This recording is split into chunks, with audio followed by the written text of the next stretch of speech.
Amém, queridos, louvado seja o nome do nosso Deus. Eu vos saúdo nessa manhã de domingo com a graça, com a paz, a misericórdia do Senhor Jesus. Nós estamos aqui em mais uma oportunidade para celebrar o nome do nosso Deus, para louvar ao Senhor.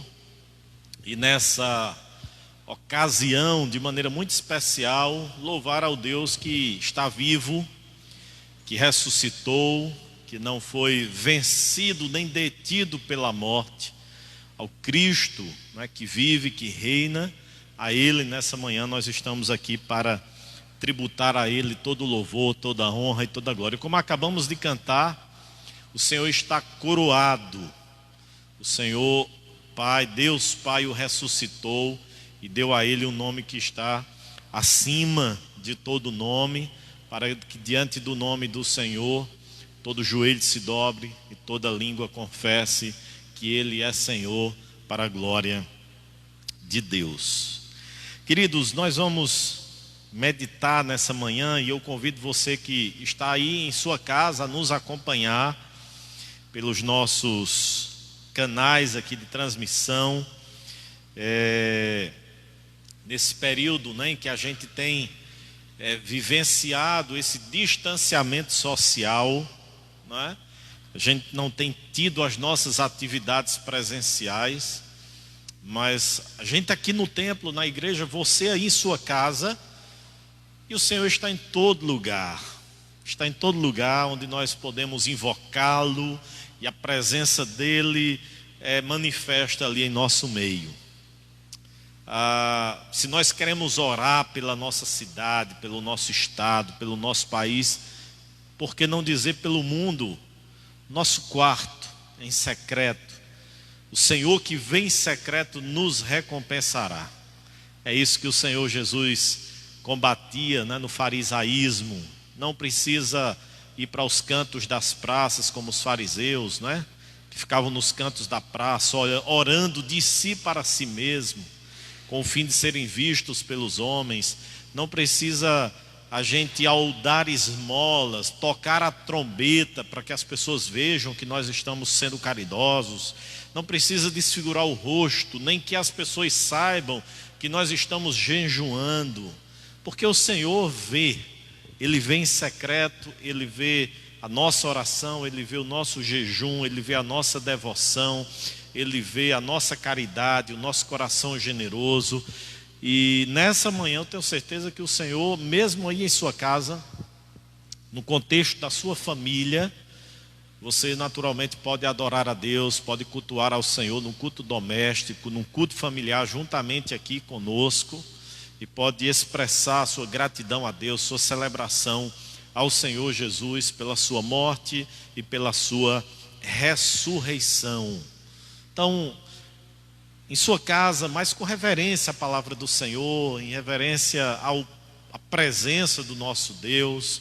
Você não está aqui no templo fisicamente, mas você está em sua casa, você pode pegar a sua Bíblia, reverentemente ler, meditar nela, nesse momento então em que faremos isso. E eu quero chamar a sua atenção para Mateus capítulo de número 28, foi lido pelo presbítero Nicélio, inicialmente Lucas capítulo 24, porque os 4 evangelhos retratam e relatam e descrevem a ressurreição de Jesus.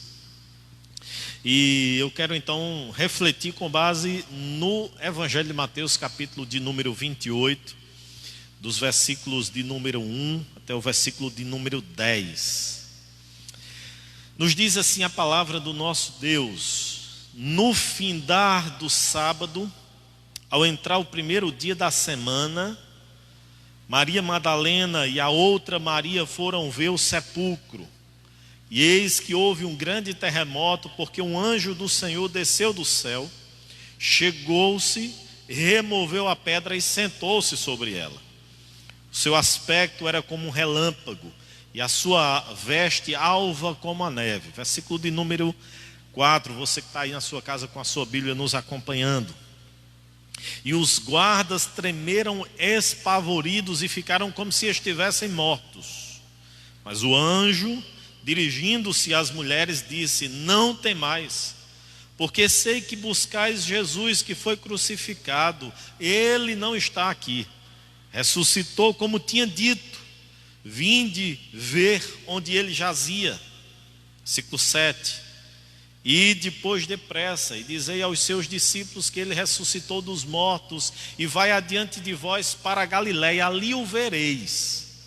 É como vos digo. E retirando-se elas apressadamente do sepulcro, tomadas de medo e grande alegria, correram a anunciá-lo aos discípulos.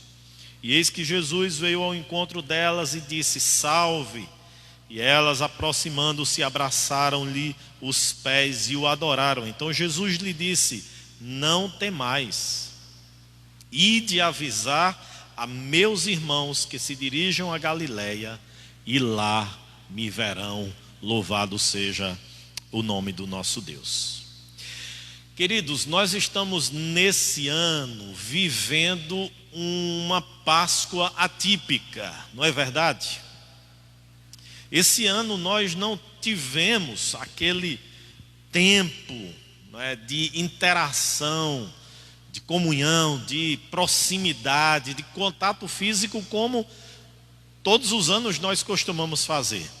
Aqui mesmo na nossa igreja, você que é membro aqui da igreja, mas você que é talvez de outra igreja que nos acompanha nessa manhã, certamente sabe o que eu estou falando, né? Um domingo de manhã, dia de ressurreição, domingo de Páscoa, é um domingo que a gente sempre acorda um pouco mais cedo, ao contrário do que fizemos hoje, acordamos um pouco mais tarde, mas costumeiramente a gente acorda mais cedo, por volta das 6, 6h30, 7 horas, a maioria das igrejas está nesse período fazendo um culto, celebrando a ressurreição de Jesus, muitas vezes um café da manhã quando termina, no sentido de ter um momento ali de comunhão, de interação, de relacionamento entre os membros da sua igreja. Mas hoje nós não estamos assim. Hoje eu estou aqui no templo com um número extremamente compacto de irmãos, e vocês estão aí em suas casas, com as suas famílias, reunidas também para adorar, para louvar o nome do nosso Deus, para celebrar o Senhor, mas é de fato um domingo atípico, e certamente ficará guardado na nossa memória, na nossa mente, por muitos e muitos anos, para que contemos essas histórias aos nossos netos, aos nossos filhos, posteriormente, quando no ano de 2020, nosso país foi surpreendido, e foi tomado, por essa epidemia que assola não só o nosso país, mas o mundo inteiro. Porém, queridos, inclusive ontem eu estava assistindo uma reportagem e vi que em algumas cidades do país, diante desse período, que tem se buscado não ter aglomeração de pessoas, eis a razão pela qual a nossa igreja tem cumprido de forma extremamente sistemática aquilo que as nossas autoridades têm nos orientado, no sentido de realmente evitarmos aglomerações. Nós não temos feito elas em circunstância nenhuma, até porque cremos que aí na sua casa, com a sua família, por causa dessa situação que nós estamos vivenciando, você pode orar e Deus responder às suas orações. É claro que quando tudo isso passar, a vida congregacional, o nosso dia a dia na igreja, o nosso contato físico, presencial com as pessoas, deverá voltar à sua normalidade e jamais pode ser substituído por algum outro tipo de atividade que não esta, que nós estamos naturalmente aqui a discorrer para vocês. Mas eu via ontem na matéria, de uma reportagem, que em algumas cidades do nosso país estava havendo uma aglomeração de pessoas por causa da celebração da Páscoa e por causa das pessoas que estavam ansiosas por comprar ovo de chocolate, comprar lá o ovo de Páscoa, comer chocolate, comprar algum tipo de bebida nesse período. E eu fico a perguntar, queridos, qual é o significado realmente da Páscoa? O que nós entendemos por essa data? De uma certa maneira, em nosso país, talvez no mundo inteiro, celebrações que deveriam ter um cunho estritamente religioso, espiritual, foram transformadas em um verdadeiro comércio. É assim na Páscoa, onde as pessoas aproveitam para consumir chocolate em excesso e associam naturalmente essa data a um coelhinho, a um ovo de chocolate. É assim no Natal, onde nós deveríamos celebrar o nascimento de Jesus e as pessoas transformaram num verdadeiro comércio. Mas nós que realmente confiamos em Deus, que acreditamos na Bíblia Sagrada, não podemos jamais perder de vista o verdadeiro sentido do Natal, da Páscoa, entendendo essas festividades, essas celebrações, à luz daquilo que a Bíblia naturalmente nos orienta, não é? Mas eu não quero nessa manhã chamar a sua atenção especificamente para essa ideia da Páscoa, até porque nós não a celebramos como o contexto judaico fazia. Os judeus celebravam a Páscoa numa ideia de recordação, de relembrança e ao mesmo tempo de celebração a Deus pelo livramento que o Senhor Deus deu a esse povo quando foi liberto lá do Egito.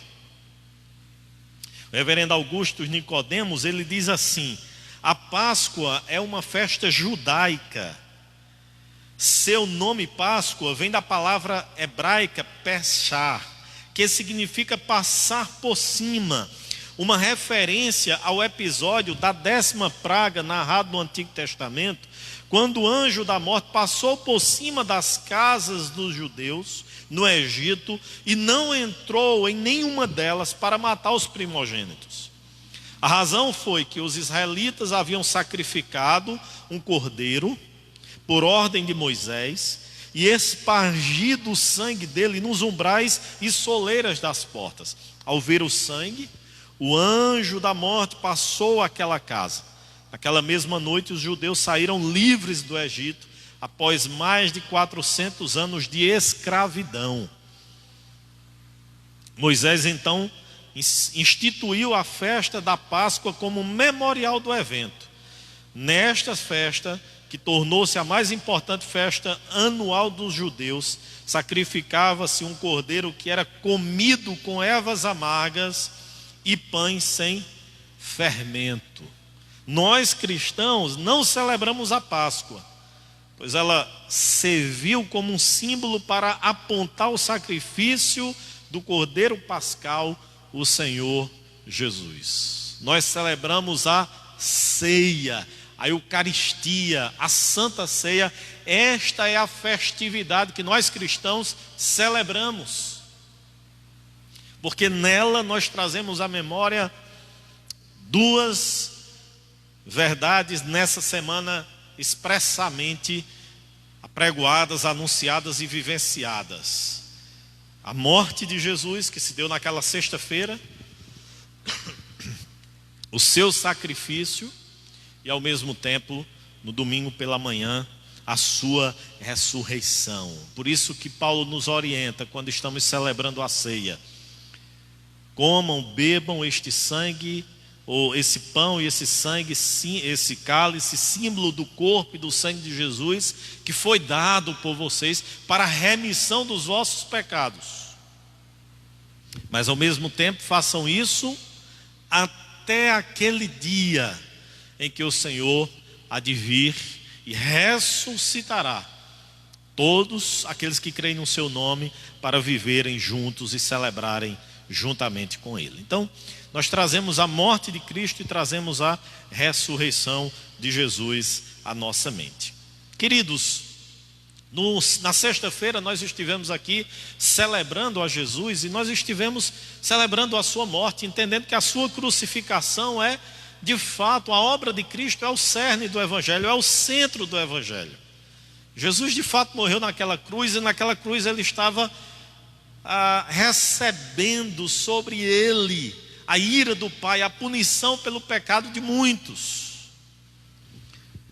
Jesus é sepultado, sábado se passa, mas ao domingo pela manhã nós encontramos esse relato aqui do Evangelho de Mateus, do Evangelho de Lucas, de Marcos e de João, todos com perspectivas diferentes, mas registrando e narrando o mesmo evento. Jesus ressurgiu. Jesus não foi retido, preso pela morte, o último inimigo a ser vencido, como disse o apóstolo Paulo. Se na sexta-feira, na sua crucificação, ele estava alcançando o perdão dos nossos pecados, ele estava sofrendo sobre ele a maldição, a ira do Pai, por causa da iniquidade de nós, ou por causa da nossa iniquidade. Se na sexta-feira ele estava triunfando sobre Satanás, expondo Satanás ao ridículo, ao escárnio, como disse Paulo escrevendo a sua carta aos Colossenses, no domingo pela manhã Jesus estava vencendo o último inimigo, que era a morte. E é por essa razão que Paulo diz que a morte, a ressurreição de Cristo é a garantia, é o penhor da nossa ressurreição. Porque se Cristo ressurgiu e Ele ressurgiu dentre os mortos, nós também haveremos de ressuscitar no dia final. Mas olhando especificamente agora para o texto, queridos, eu quero chamar a sua atenção para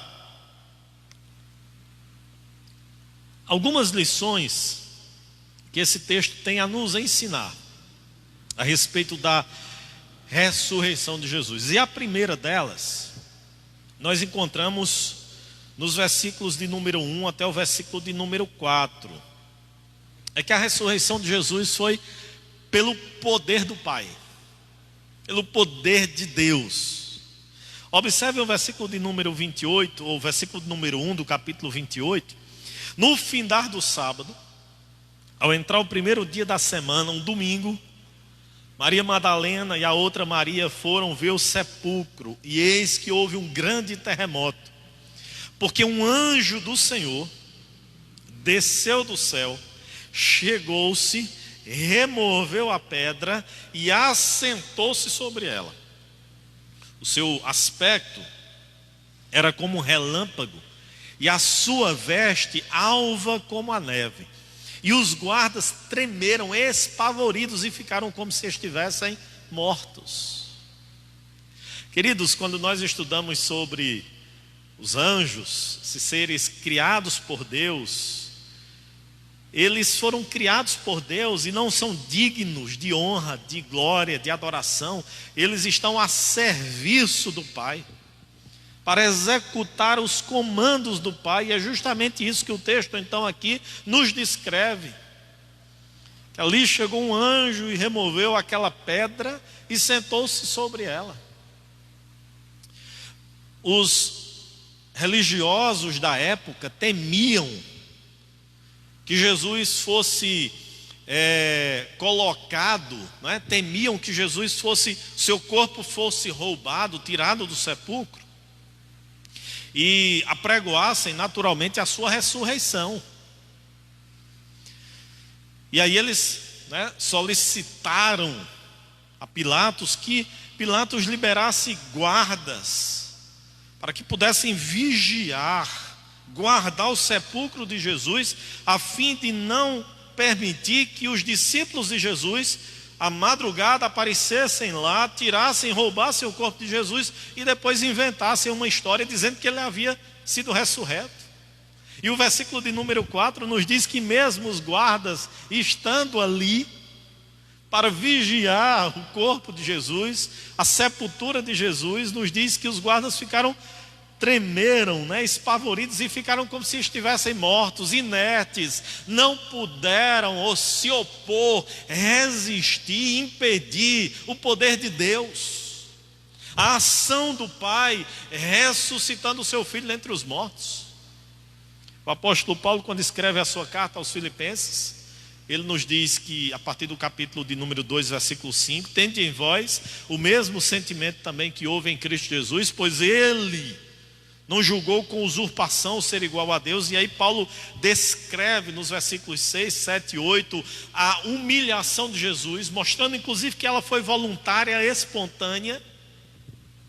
Mas a partir do versículo de número 9, o apóstolo Paulo mostra a ação do Pai, ressuscitando o Filho dentre os mortos, exaltando o Filho e dando ao Filho um nome que está acima de todo nome, para que diante desse nome um dia todo joelho se dobre e toda língua confesse que Ele é Senhor, para a glória de Deus Pai.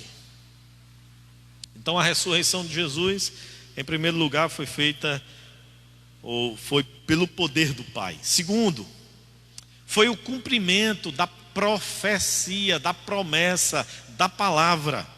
Observem a partir do versículo de número 5, que o texto nos diz: mas o anjo, dirigindo-se às mulheres, disse: não temais, porque sei que buscais Jesus que foi crucificado.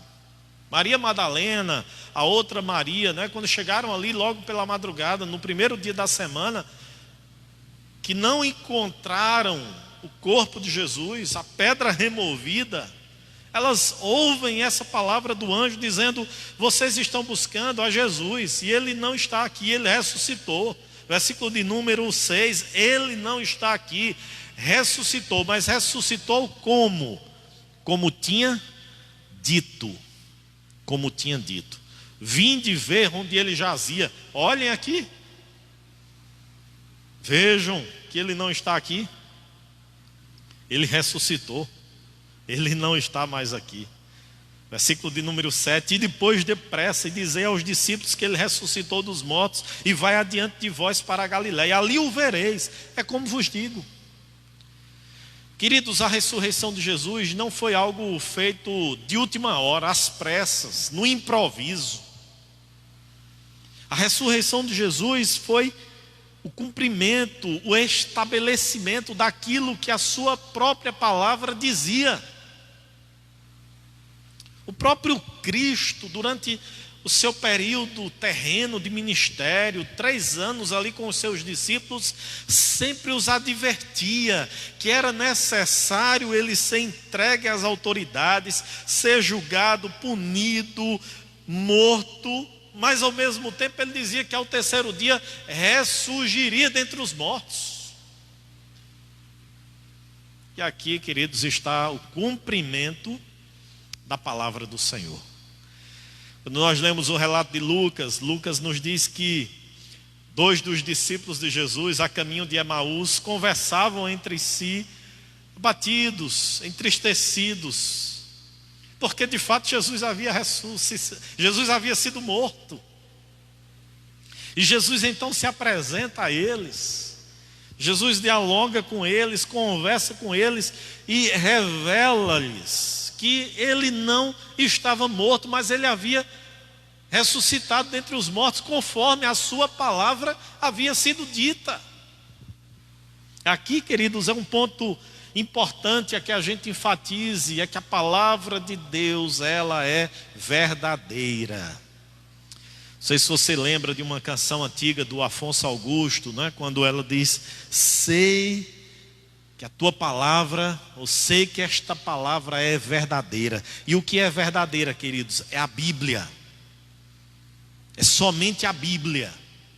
As palavras dos homens, nesse período inclusive que nós estamos vivendo, há surgimento de muitos profetas, muitas profetisas, muitas pessoas querendo prever, entender, adivinhar aquilo que está nos acontecer. Queridos, não acreditem nisso não. Vamos ler a palavra e ficar com ela, porque ela é a verdade. E o que está aqui nessa palavra tem se cumprido e vai se cumprir. E o que é fora dessa palavra, não há necessidade de que nós venhamos a dar ouvidos. E o que está já aqui nessa palavra não é novo. Já está aqui relatado nela. Já está aqui revelado nela. Inclusive sobre o fim dos tempos, tudo o que é necessário, querido, está aqui na palavra do Senhor. Detalhes, minúcias. O Senhor Jesus não aprove a ele revelar, inclusive em sua palavra, mas deixou o básico, o essencial, o suficiente para que nós mantenhamos o nosso coração aquecido, desejoso do regresso, da sua vinda gloriosa. E ao mesmo tempo como nós devemos aguardar e esperar, vigiando e orando conforme ele mesmo assim nos instruiu. A palavra de Deus é verdadeira. Aquilo que ele diz na sua palavra, ele cumpre. Ele cumpre. O que diz na sua palavra, na Bíblia Sagrada. O que homens muitas vezes inventam, criam, Deus não tem nenhum compromisso. Ainda que digam, assim diz o Senhor. Esse título e essa expressão era usada pelos profetas do nosso Deus, com muita cautela, com muito temor, porque eles tinham certeza que se estavam retransmitindo de fato a palavra de Deus, ela tinha que se cumprir. Terceiro, a ressurreição de Jesus foi objeto de alegria e proclamação. A partir do versículo de número 7 até o versículo 10, né? E depois depressa dizer aos seus discípulos que ele ressuscitou dos mortos, e vai adiante de vós para a Galileia, ali o vereis, é como vos digo. E retirando-se elas apressadamente do sepulcro, tomadas de medo e de grande alegria, correram a anunciá-lo aos discípulos. E nesse intervalo de tempo, nos diz o versículo 9: e eis que Jesus veio ao encontro delas e disse: salve! E elas, aproximando-se, abraçaram-lhes os pés e o adoraram. Então Jesus lhe disse: não temais, ide avisar meus discípulos que se dirijam a Galileia e lá me verão. A ressurreição de Jesus produziu grande alegria e produziu proclamação. Aquelas mulheres, ao chegarem naquele local e não encontrarem o corpo de Jesus e ouvirem do anjo do Senhor o anúncio: ele não está aqui, ele ressuscitou como ele havia dito em sua palavra.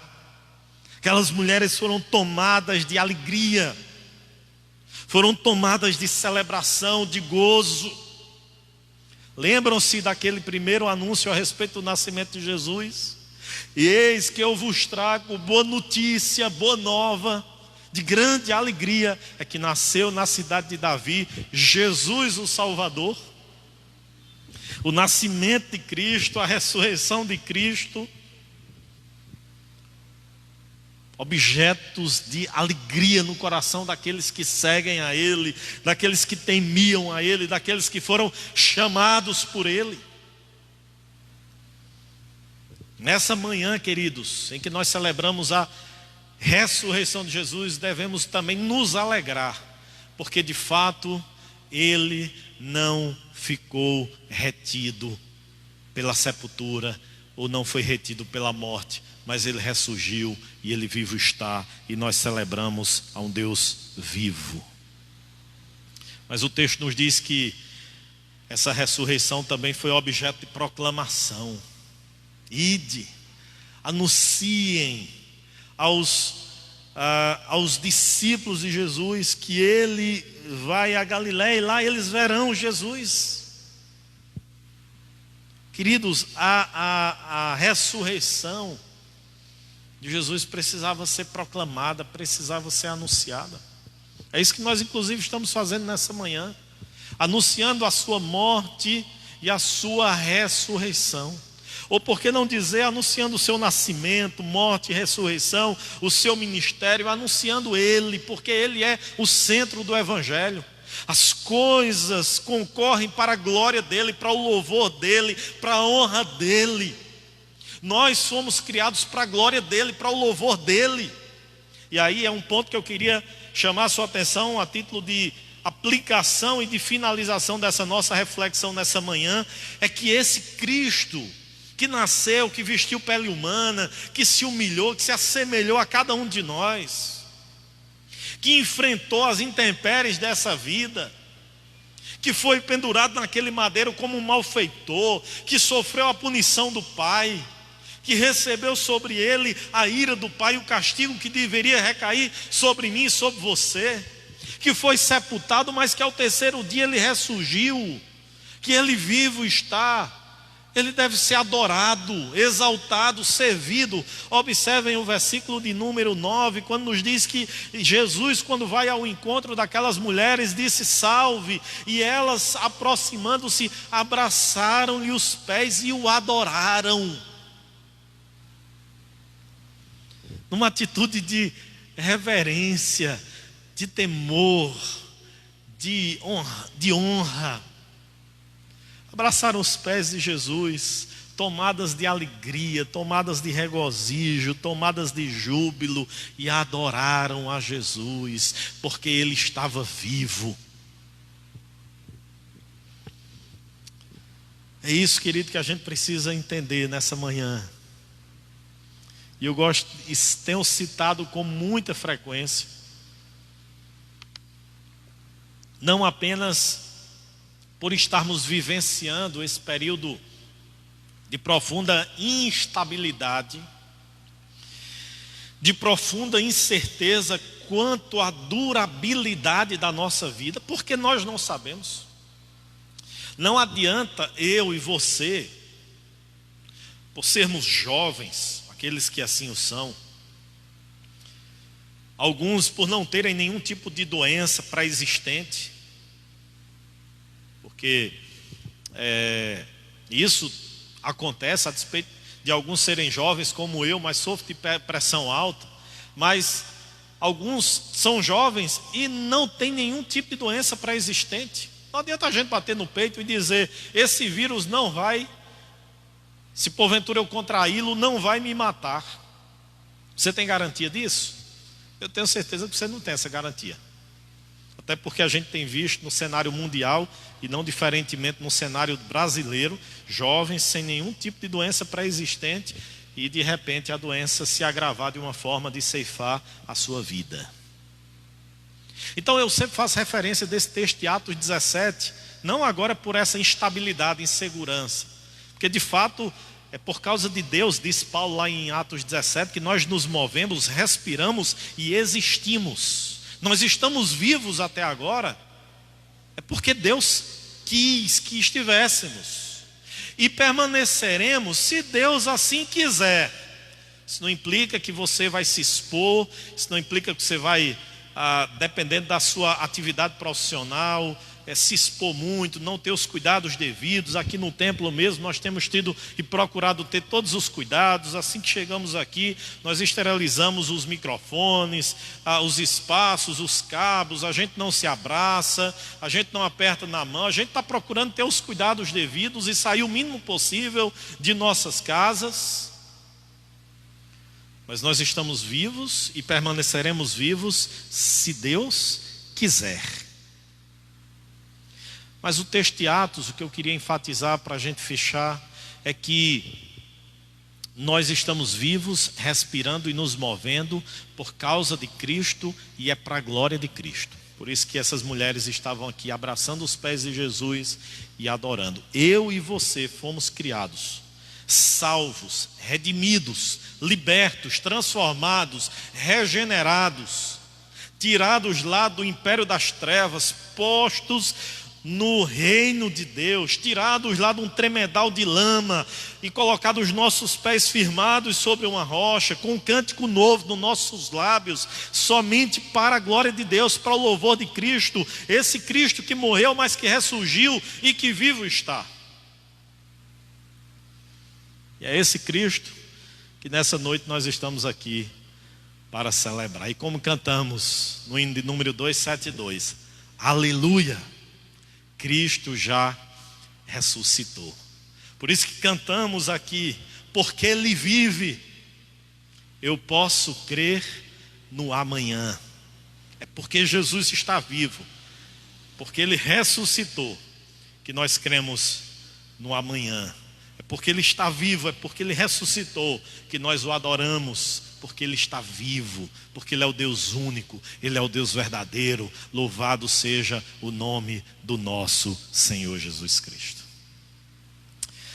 Vamos orar, queridos. Feche seus olhos, coloque sua vida diante do Senhor nesse instante e vamos orar ao nosso Deus. Senhor, nós te louvamos, ó Pai, te damos graças pelo teu cuidado para com as nossas vidas. Te louvamos pelo teu poder, pela tua majestade, pela tua soberania, pela tua grandeza, porque o Senhor é vencedor. O Senhor não irá vencer, o Senhor já venceu, o Senhor já triunfou, o Senhor está vivo, bendito seja o teu nome, e o Senhor triunfou, o Senhor venceu sobre todos ou contra todos os teus inimigos. O Senhor esteve ali naquela cruz, ó Pai, aniquilando, destruindo o escrito de dívida que era contra nós, que nos era prejudicial. O Senhor ali na cruz esteve conquistando o perdão dos nossos pecados, a justificação das nossas vidas. O Senhor ali na cruz esteve triunfando sobre o diabo, que desde o início tentou desviar o Senhor do caminho da cruz, mas foi um derrotado. E o Senhor no domingo pela manhã venceu a morte, o último inimigo, tragada foi a morte pela vitória. Bendito seja o teu nome. Nessa manhã nós celebramos a ti, ó Deus, te louvamos e te agradecemos, porque esse Deus grande, maravilhoso, tremendo, nos amou, nos atraiu para junto de ti, nos deu vida. E hoje nós podemos aqui com liberdade celebrar o teu nome. Abençoa cada vida que está em sua casa, ó Deus, a acompanhar-nos nessa transmissão.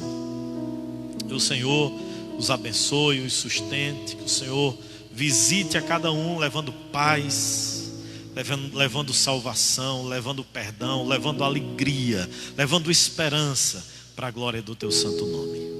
É isso, ó Pai, que nós te pedimos nessa manhã, em nome de Jesus. Amém. Amém.